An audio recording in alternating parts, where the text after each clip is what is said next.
Ito nga bang Phoenix Fuel Masters ay desperado ng manalo talaga at ready na makipag-trade dito sa Magnolia Chicken Templados.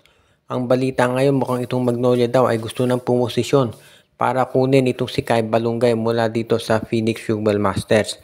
Kung kayo'y regular na nanonood sa PBA, nakita na ninyo na itong si Kai Balungay ay isa sa mga emerging stars o rising stars dito sa PBA dahil sa ganda ng nilalaro nito ngayon dito sa Phoenix Fuel Masters.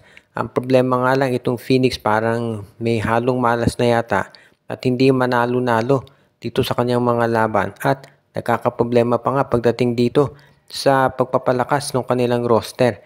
Kaya hindi na ako magugulat kung itong si Kai Balungay ay i-trade na. Ang Magnolia naman ay maraming pwedeng i-offer na kapalit dito kay Kai Balungay.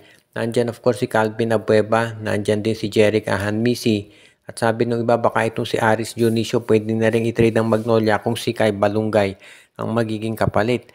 Dahil ito si Balungay 6'7 yan at nakita natin double figures ito every game ng Phoenix Fuel Masters sa ngayon. Kaya hindi malulugi sigurado itong Magnolia Chicken Templados kung sakasakali na makuha nila itong si Kai Balungay. Kaya good news ito dito kay Coach Chito Victolero. Alam natin si Victolero ay umaasa na ngayon dito kay Xavier Lucero pagdating dito sa Magnolia. Pero kung makukuha mo si Kai Balungay, lalong magiging mas maganda ang tsansa na maging dominant itong Magnolia dito sa Philippine Cup.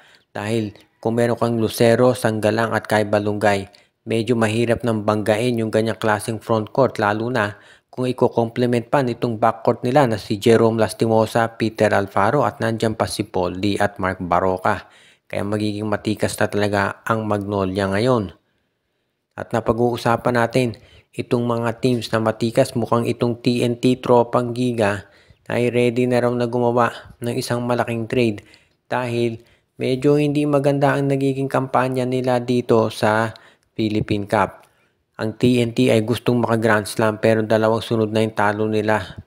Itong NLEX at itong Converge.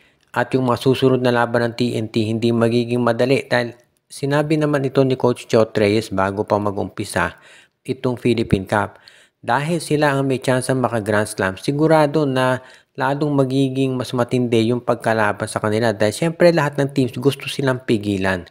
Kaya ngayon, itong TNT Tropang Giga baka gumawa ng mga trades yan para makakuha ng mas mga eksplosibong player na makatutulong sa kanila. Baka nga ito si Cedric Bearfield o Robert Bolick tuluyan na lumipat yan dito sa TNT Tropang Giga.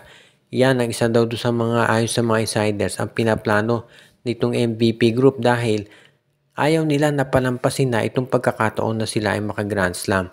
Kung maalala ninyo nung dati pa itong TNT kamontik ng maka-Grand Slam kaya lang natalo sila dito sa Petron Blaze Boosters. Ang San Miguel yan nagpalit lang ng pangalan noon.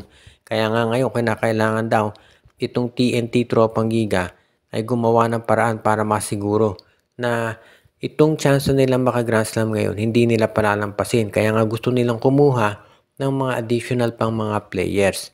At kung gusto raw na dito kay Coach Chot Reyes ay bibigyan na niya ng chance itong kanilang lineup na makapag-abot sa finals. At kung kinakailangan gumawa sila ng trade katulad ng pagkuha kay Robert Bolick o kaya kay Cedric Bearfield, ito ay kanilang nang gagawin.